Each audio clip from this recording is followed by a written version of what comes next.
All right, welcome back, everyone. Today we're going to be taking a deep dive into a book that's had a pretty big impact on a lot of people.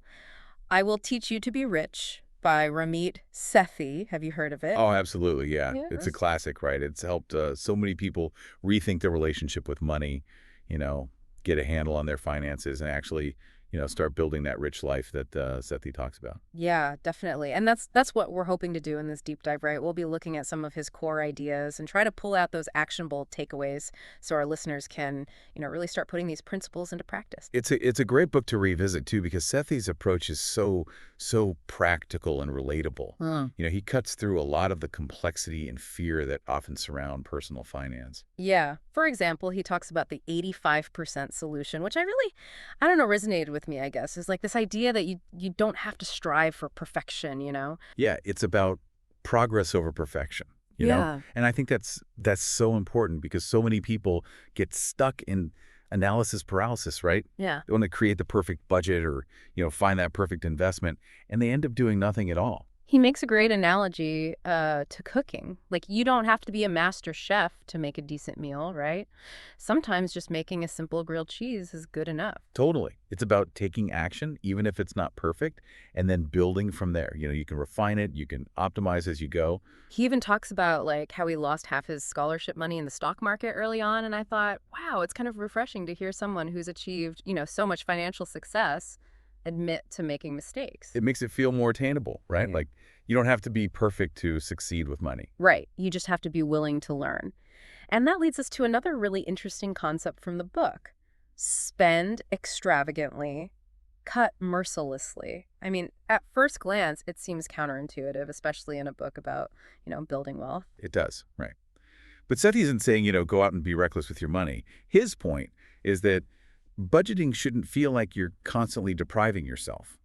It's more about aligning your spending with your values, your priorities, right? Like what truly matters to you. I love that. He tells this story about his friend Jim, Hmm. you know, and Jim actually downsized his apartment so he could afford to travel more and pursue his hobbies, Hmm. like camping and biking, things he was really passionate about. I see. So instead of focusing on cutting back on everything, it's about identifying those things that really bring you joy and investing in those areas wholeheartedly. Exactly. And it's a shift from thinking like, what can I afford to what do I truly value and how can I structure my finances to support that? Yeah, I can see how that would make budgeting feel a lot more empowering. It's not about restrictions, it's about making choices that align with what's important to you. Right, right. It's about being intentional with your money. Okay, so how do we put this into practice? Sethi talks about identifying your big wins. What does he mean by that? Big wins are those actions that can have a disproportionate impact on your financial well-being. They're not necessarily the most obvious things, but they can really move the needle. Like automating your savings and investments. Exactly. It takes the emotion, the guesswork out of it. You set it up once, and then it just happens automatically. I mean, it's one of the most effective ways to build wealth over time. For sure, for sure. And another big win is finding a fulfilling career path, one that, really utilizes your skills and aligns with your passions. Because if you enjoy what you do, it's not just a job anymore, right? Right. It becomes part of your rich life. And of course, we can't forget about negotiating your salary. Oh, yeah. That's huge. A few $1,000s extra per year can make a big difference over the course of your career. It all adds up, right? Small wins leading to big results. Now, something I found really interesting was Sethi's perspective on credit. He actually encourages us to see it as a tool for building wealth, not something to fear. It's about shifting from a defensive to an offensive approach. Having good credit can open doors to better loan terms, lower interest rates, and ultimately, more financial flexibility. He lays out these 6 commandments of credit cards, and I have to say, they're pretty straightforward. They are, yeah. And they're really effective. Like, one of the most important ones is to always pay your balance in full every month. Avoid those interest charges. And that helps build a strong credit history too, right? Absolutely.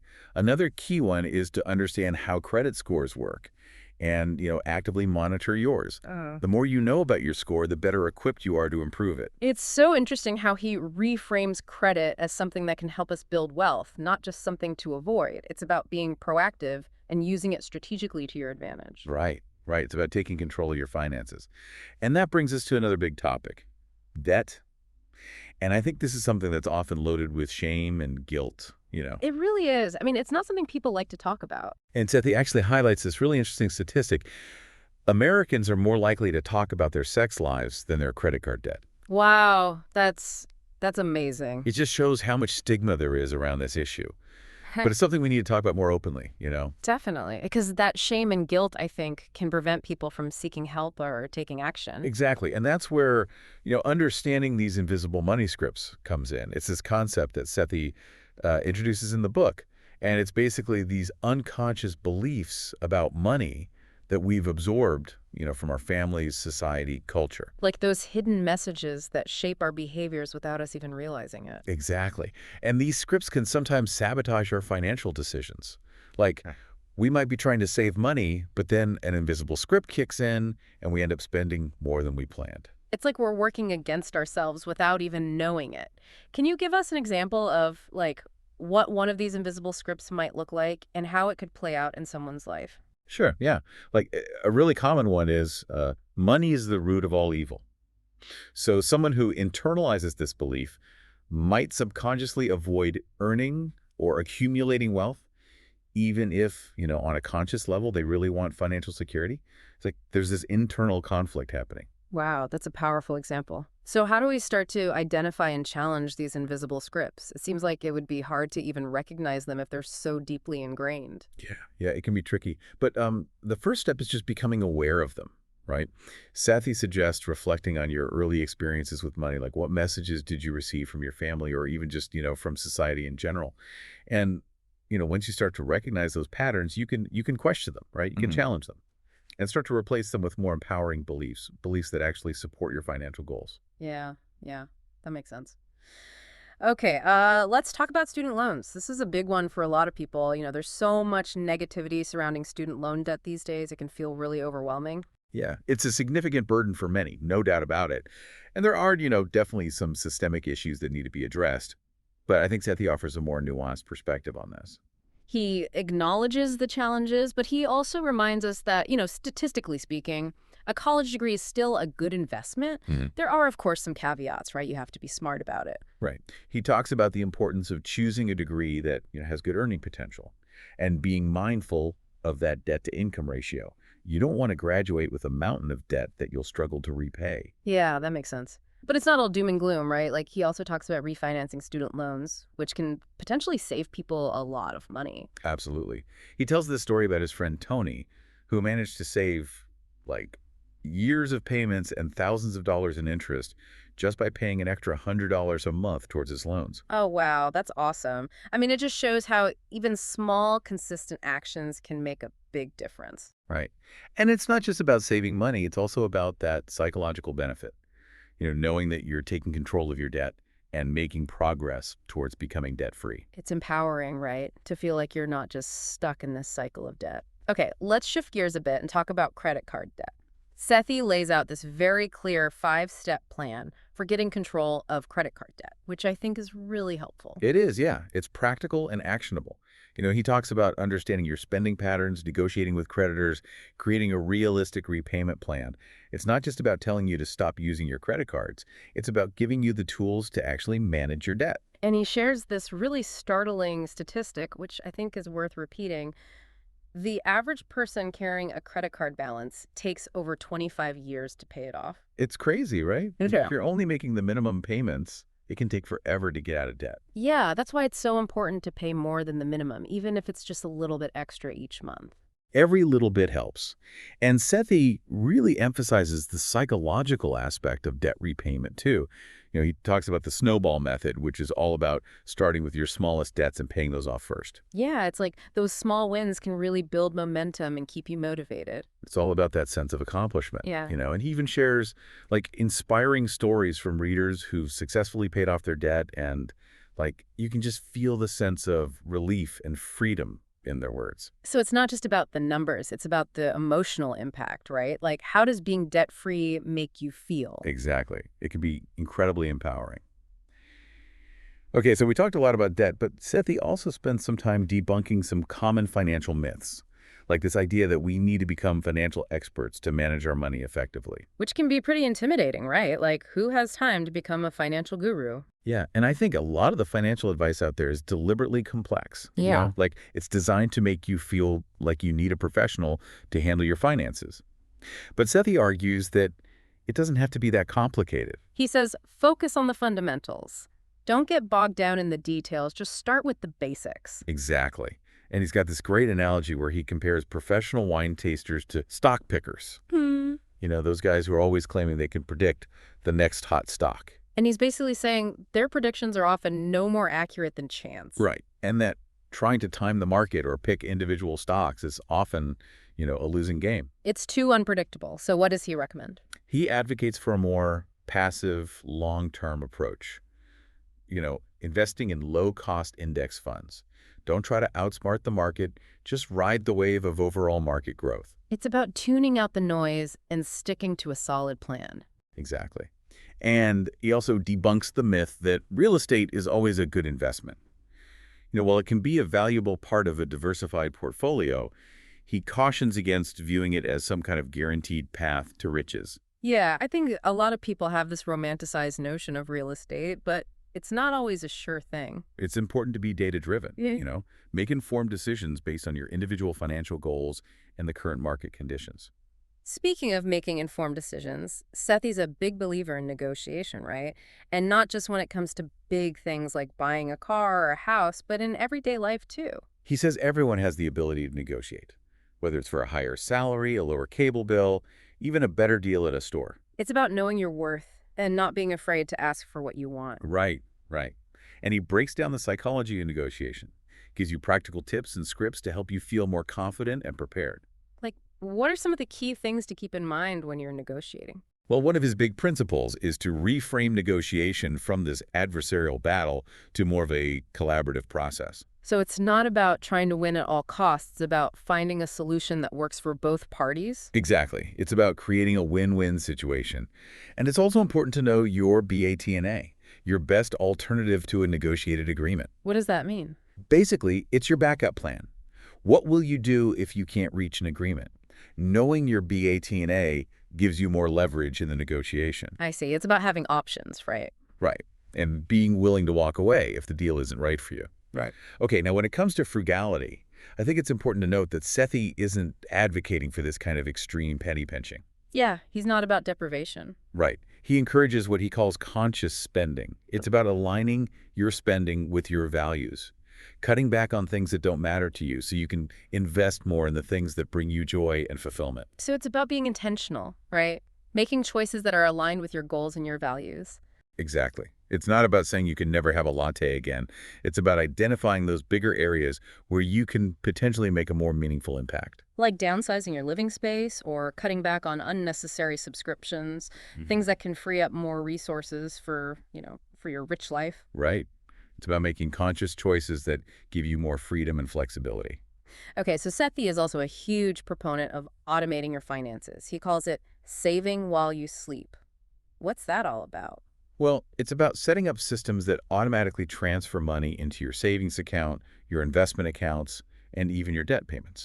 So you don't have to rely on willpower or remember to do it manually every month. It's like having a personal finance assistant working for you 24/7. Exactly. And it takes the emotion and the effort out of saving and investing. You set it up once, and then it just happens automatically. Which makes it much more likely that you'll actually achieve your financial goals, right? Yeah. Because you're not constantly second-guessing yourself or, giving into temptation. Exactly.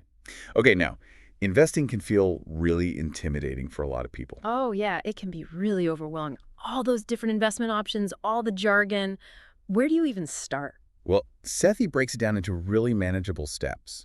He starts with the basics. He emphasizes the importance of starting early, even if you only have a small amount to invest. Every little bit counts, right? Absolutely. And he demystifies retirement accounts like 401ks and Roth IRAs. He explains how they work and why they're so powerful for building long-term wealth. Yeah, it's important to understand those basic building blocks of investing. Right. And he stresses the magic of compound interest, how your money can grow exponentially over time if you just let it do its thing. It's like planting a seed and watching it grow into a tree. Exactly. But it takes time, right? And that's why it's so important to start early. So what about asset allocation? Like, how do you choose the right mix of stocks, bonds, and other investments? Well, Sethi recommends keeping it simple. Don't try to chase hot stocks or time the market. Instead, focus on building a diversified portfolio that's aligned with your risk tolerance in your time horizon. It's about finding that balance between risk and return, right? Right. And it's about staying the course, Yeah. even when the market inevitably fluctuates. Don't panic and sell everything when the market dips. Just ride it out. It's about having a long-term perspective Oh, yeah, and not getting caught up in the day-to-day ups and downs. exactly. And Sethi also addresses, the psychological barriers that can prevent people from investing, like fear, uncertainty, procrastination. Yeah, I think a lot of people avoid investing because they're afraid of making mistakes or losing money. Right.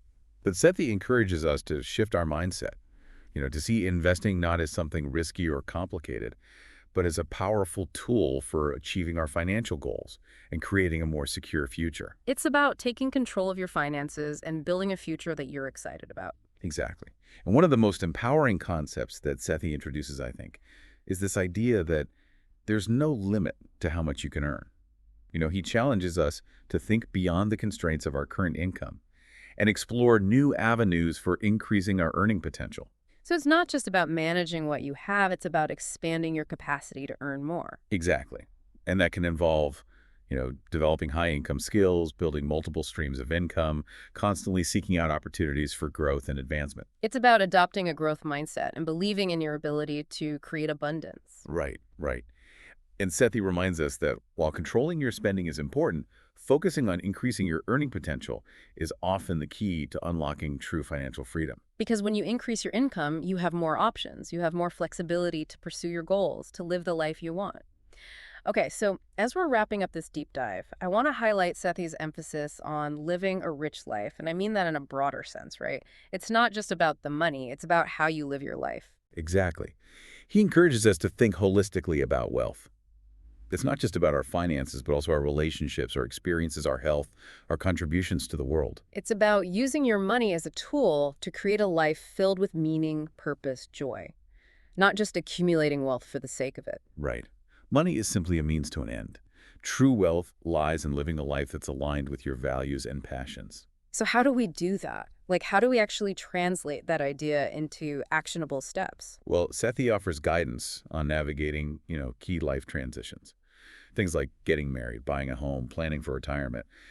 And he encourages us to embrace the freedom that comes with financial security, to pursue our dreams, travel the world, spend quality time with loved ones. It's about having the resources and the flexibility to design a life that you love. Exactly.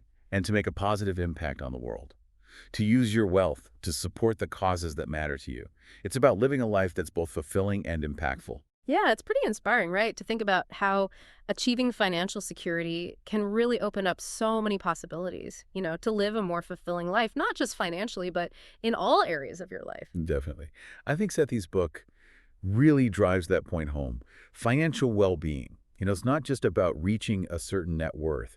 It's about having the freedom to design a life that you truly love, a life that aligns with what you value, with your aspirations. And as we've gone through all these different ideas, from the 85% solution to conscious spending, automating your finances, I keep thinking about how much of this comes down to our mindset. It's not just about like mastering the mechanics of money. It's about mastering our mindset around money. Yeah, that's such a key point. Our beliefs and attitudes about money really, really do shape our financial reality. And Sethi talks about, shifting from a scarcity mindset where you're always worried about not having enough to a mindset of abundance. It's about like moving from fear to empowerment, Right. from just passively accepting things as they are to actively creating the life you want. Exactly. And that can be a really powerful shift. It is. And I think Sethi's message ultimately is that we all have the power to change our financial trajectory, to create that rich life, whatever that means for us. And it doesn't require some, magic formula or some kind of overnight transformation. Yeah. It's about taking those small, consistent actions, but with a clear vision in mind and a commitment to growth. So as we wrap up this deep dive, I want to leave our listeners with a question to think about. What's one small step you can take today, inspired by what we've talked about, to move a little bit closer to that rich life? Yeah, maybe it's setting up that automatic savings transfer. Yeah. Or taking some time to research refinancing options for your student loans. Maybe it's even just taking a few minutes to reflect on those invisible money scripts that might be holding you back. Whatever it is, just remember, even the most intimidating financial goals become achievable when we break them down into smaller steps and commit to taking action, even if it's just a little bit every day. Right. You don't have to do it all at once. Just start somewhere. And don't be afraid to make mistakes along the way. I mean, everyone makes mistakes. It's all part of the process, right? It is. Every mistake is an opportunity to learn and adjust your course. Exactly. I think that's a great takeaway from Sethi's book. We don't have to be perfect. We just have to be willing to start Yeah. and to keep learning and growing along the way. Couldn't have said it better myself. All right, everyone. Until next time, keep learning, keep growing, and keep diving deep.